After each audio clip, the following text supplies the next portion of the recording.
Bonjour, bonsoir à tous. Je reviens à nouveau avec, cette fois-ci pas avec un titre, un livre, mais justement avec un article de l'ingénieur Claude Prepti, qui est un ingénieur géologue assez connu en Haïti, mais dans un de ses articles, il a eu à reprendre les dits de ce fameux intellectuel haïtien dans, dans les années 1700. Je crois que c'est, si je ne m'abuse, il s'appelle Moreau de Saint-Méry, qui a eu à vivre à Saint-Domingue en tant qu'historien. Il a relaté pas mal d'événements qui se sont déroulés dans le pays à l'époque. Et cette lecture-là vient justement parce que récemment, il y a un mois et demi, Haïti a connu un tremblement de terre. Et pour plus d'un, l'historicité des tremblements de terre en Haïti commence en même 1840 ou 2010, parce qu'auparavant, personne n'était pas vraiment au courant des événements ou des époques où la terre a tremblé en Haïti. Et c'est pourquoi en 2010, beaucoup de cercles religieux, que ce soit à l'intérieur ou à l'extérieur du pays, s'en sont profités pour faire leur capital religieux. Et disant pas mal de bêtises, pas mal de cochonneries vis-à-vis du pays. C'est-à-dire que Haïti a connu une sentence, Haïti a connu une punition de la part de Dieu, patati patata. Et ce qui est triste, c'est que bon nombre d'Haïtiens se sont mis à répéter ces balivernes-là. Donc, c'est vraiment très, très décevant, désolant. Et même récemment, en 2021, quand la terre a encore tremblé, beaucoup de gens se sont mis à penser pourquoi c'est seulement Haïti, pas la République dominicaine, patati patata, même si la République dominicaine aussi a tremblé, mais il faut savoir, c'est là, c'est d'où l'importance de s'informer, de se former, d'étudier, de lire, de savoir d'où l'on vient. Donc, c'est dans cette optique-là que j'ai monté justement ce chaîne YouTube pour pouvoir partager avec vous mes découvertes.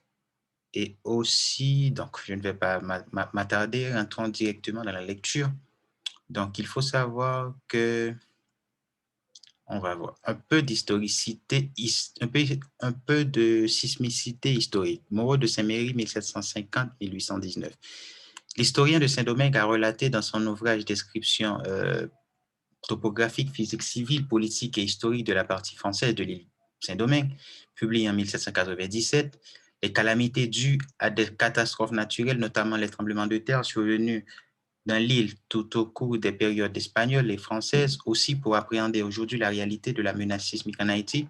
Il nous est loisible d'utiliser les récits aussi précis qu'éloquents que de ce témoin oculaire. Il nous rappelle tout d'abord quelques dates importantes au cours desquelles il a tremblé: 1564, 1684, 1691, 1701, 1717, 1734, 1751, 1768, 1769, 1770, 1771, 1783, 1784, 1785, 1786, 1787, 1788, 1789. Donc, on voit toute on peut voir une suite, non, à partir de 1704, 1770, donc la Terre a tremblé presque chaque année. Donc, il s'agit là des périodes récurrentes variant de 1 à 120 ans d'intervalle. Mais les dates qui ont le plus marqué l'histoire des séismes à Saint-Domingue demeurent 1751 et 1770, suivant les récits de ce grand désastre. Donc, le récit va commencer. Le 18 octobre 1751, à 2 heures de l'après-midi, par un temps calme et serein, la terre se mit à trembler à Port-au-Prince, avec de secousses violentes qui durèrent environ 3 minutes.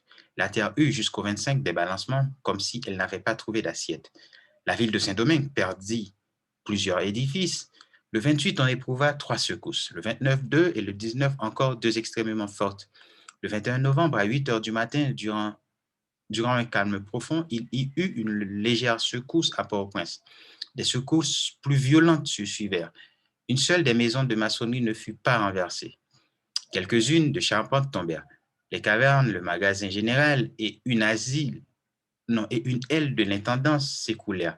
Le 22, Les bâtiments qui avaient résisté la veille furent détruits et du 19 au 22, la terre ne fut pas stable un seul instant. Le soir et le matin, un bruit comme celui d'un canon souterrain annonçait de nouvelles agitations. Du 22 novembre au 3 décembre, il y eut 25 secousses et pendant près d'un mois, nul homme n'osa se placer sur un autre asile qu'une tente. Les ravages de tant de secousses furent sensibles depuis Léogane, inclusivement jusqu'au Gonaïve. Tous les mouvements furent constamment dirigés de l'est à l'ouest. La terre trembla aussi pendant tout ce temps au Cap, mais aucune maison ne fut renversée. Cependant, quelques personnes se jetèrent par frayeur des fenêtres du premier étage dans les rues à Port-au-Prince. La terreur rendit plusieurs soldats épileptiques. La terre fut tranquille ensuite jusqu'au 27 décembre 1767. Elle trembla vivement à 4h30 du matin, mais sans causer aucun dégât. Le 10 octobre 1768, il y eut 3 secousses et une seule le 14 août 1769. Comme vous pouvez voir, ce n'est pas récemment, c'est pas seulement ce 14 août -là de 2021 que la Terre a tremblé. Il a aussi tremblé le 14 août 1769. On continue. La Terre trembla le 20 janvier et le 12 avril 1770. Mais l'époque du plus grand désastre fut le 3 juin de la même année, jour de la Pentecôte. À 7 heures, un quart du soir, l'île entière éprouva un tremblement de terre précédé d'un bruit sourd, semblable à un mugissement. Pardon. Les 2 premières secousses ressenties à Port-au-Prince et qui se suivirent de très près durèrent ensemble au moins 4 minutes. Et pendant cette succession de mouvements d'ondulation de l'est à l'ouest et de trépidation, la ville entière fut renversée, la poudrière seule résista et s'ouvrit seulement. Un horizon gras, une atmosphère brûlante, un air accablant durant toute la journée avait heureusement porté les habitants à chercher, dès le coucher du soleil, quelque soulagement dans la promenade, soit hors de leur maison, soit sous leur galerie, d'où ils purent s'élancer dans les rues. Car, 1 heure plus tôt, tout aurait péri sous les ruines de leur maison. Tous auraient péri sous les ruines de leur maison, où il ne se trouva encore que trop de victimes. De moindres secousses succédèrent à ces 2 premières, mais elles auraient été capables de renverser des villes. La lumière pâle de la lune éclaira une nuit pendant laquelle la terre, pour ainsi dire, flottante et s'agitant dans tous les sens, faisait craindre à chaque instant le sort de Lisbonne. Le jour montra toute l'horreur de cette scène déchirante. Un sol entrouvert en 1000 endroits, des défenseurs de la patrie ensevelis sous les ruines des casernes ou des hôpitaux, des prisonniers écrasés sous le débris de la géole, les montagnes voisines de la ville dégradées et affaissées, enfin des monceaux de décombres couvrant toute l'étendue d'une ville où il n'y avait plus qu'autre abri que celui des arbres qui indiquait la direction des rues, tel était le tableau que contemplaient des infortunés, s'estimant trop heureux encore lorsqu'ils n'avaient à déplorer que les pertes de la fortune et qu'ils ne découvraient aucun objet cher à leur tendresse parmi 200 cadavres. Le feu se manifesta dans plusieurs points par la chute des cuisines et il fallait travailler à l'éteindre en se traînant sur un sol vacillant. Par un bonheur inespéré, les 43 bâtiments français qui étaient dans la rade ressentirent les commotions sans être endommagés. Pendant les 3 premiers jours, on y fit fabriquer avec 200 barils de farine qui se trouvaient à bord et dont les administrateurs sentirent la cruelle nécessité de défendre, qu'on augmenta le prix du pain pour la ville où des fours furent reconstruits. On prit toutes les voiles du magasin du roi et des navires et l'on en forma des tentes. On vit à la même époque du 3e jour. Le marché s'approvisionnait, les habitants voisins y envoyèrent en abondance des vivres, de terre et des légumes. Quelques-uns goûtèrent même le plaisir d'y faire distribuer gratuitement des volailles, des bestiaux. De ce nombre était une famille de mulâtres qui envoya 3 cabouets de vivres de terre. Des courriers expédiés par les administrateurs allèrent porter partout la nouvelle du désastre et de ses besoins qu'il avait causés. Le malheur de la plaine du cul-de-sac ne le cédèrent point à ceux de la ville. La rivière blanche cessa de couler. On vit sortir de différentes crevasses, formées sur plusieurs habitations. Une eau pleine de sel et de soufre qui ne pouvait servir ni pour désaltérer, ni pour fertiliser les terres. La montagne de la Selle et la montagne noire écoulées dans plusieurs points, firent disparaître les anciens chemins. Et au trou bordel et au lamentin, c'était le même spectacle de désolation. L'on n'y découvrait pas de vestiges de demeures ni de bâtiments de manufacture. Le 15 juin, le Conseil supérieur de Port-au-Prince, extraordinairement assemblé sous une tente dans la cour du gouvernement, prit des mesures pour faire mettre à l'abri les actes de dépôt public et pour constater quelles personnes avaient péri dans ce fatal événement. Il prononça aussi la résiliation des baux de toutes les maisons de la ville à compter du jour de leur destruction. Pendant les 15 premiers jours qui suivent l'épouvantable catastrophe de Port-au-Prince, il y eut plus de 200 secousses par jour et à la fin du mois d'octobre, la terre avait encore des mouvements, presque insensibles à la vérité. Des pluies légères vinrent à la même époque faire cesser l'épidémie dont cette malheureuse ville était affligée depuis le mois de juin. Le jour de la Pentecôte de l'année 1771, le peuple entier de Port-au-Prince alla à peu près à l'heure fatale de l'année précédente vers une croix plantée au Bel-Air par quelques-uns d'entre eux. Peu après le désastre, et le clergé de la paroisse marcha au-devant de cette procession qui retraçait des mots encore trop récents pour que les vœux poussés vers l'auteur de toutes choses ne furent pas sincères et fervents. Le 10 juin 1771, la terre trembla à 6 heures du matin dans la direction du nord au sud. La secousse fut de 2 secondes. On n'observa point de tremblement de terre très sensible depuis lors jusqu'au 11 et 12 janvier 1783. Qu'il y en eut 3 dont 2 furent assez forts au mois de juillet 1784. On en sentit 2 légers dirigés de l'est à l'ouest, un 28 août et un le 11 décembre. On en ressentit un violent le 20 juillet 1785, dirigé du sud au nord, mais sans accident.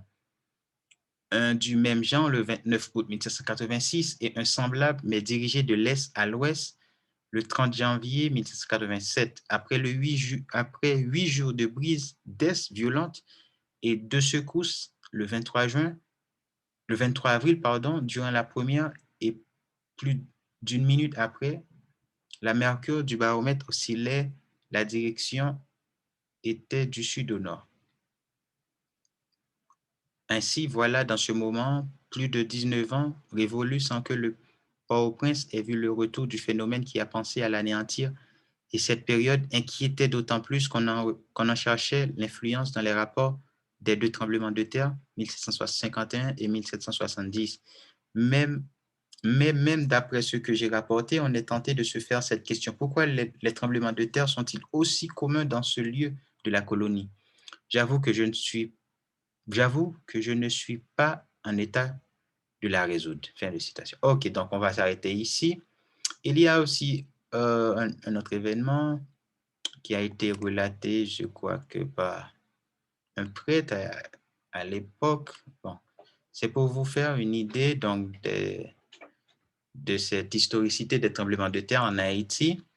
Donc, comme vous pouvez voir, depuis la colonie française, la terre n'a cessé de trembler et il faut arrêter avec cette histoire-là que ces gens qui veulent se faire passer non pour des apôtres, pour des messagers, des tremblements de terre, patati patata, arrêtez s'il vous plaît. Non, il y a ici toute une historique qui a été faite, qui a été relatée, que la terre a tremblé depuis bien longtemps. Ça, c'est qu'on a seulement eu, par exemple, les révélations de Maud de Saint-Méry, si on avait peut-être les révélations bien avant.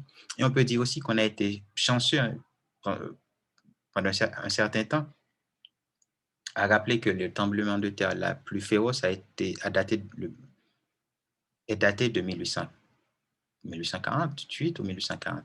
Le tremblement de terre qui a frappé très fort, non? La République dominicaine et aussi le nord du pays. Depuis là, on a eu un soulagement, mais on ne s'est pas préparé malheureusement. On a été averti, on a été très très bien averti. En 2009, moi, je peux en témoigner que j'ai vu dans dans une interview qu'accordait ce fameux docteur Mathurin, il était en 2009, il avait même fait il a même proposé non, des mesures à prendre, même conseillé des mesures au cas où on aurait à souffrir d'un tremblement de terre. Et un an après, on a vu ce qui s'est passé. Donc, c'est juste faire, pour vous faire voir non, que le tremblement de terre a toujours été avec nous et ça va continuer avec nous. Donc, il n'y a pas raison seulement, il faut être, comment dire, il faut être en alerte. Donc aussi, s'il se peut qu'après ces deux tremblements de terre qu'on a vécu en moins dans l'espace, disons, dans l'espace de 10 ans, on pourrait avoir une longue, un long repos, disons-le comme ça, un long repos sans que la Terre ne se, ne se secoue. Donc, c'est tout pour aujourd'hui. J'espère que cette partie vous a plu aussi, le tremblement de terre en Haïti. Donc, on se verra pour très bientôt pour une autre édition. Au revoir, bye bye.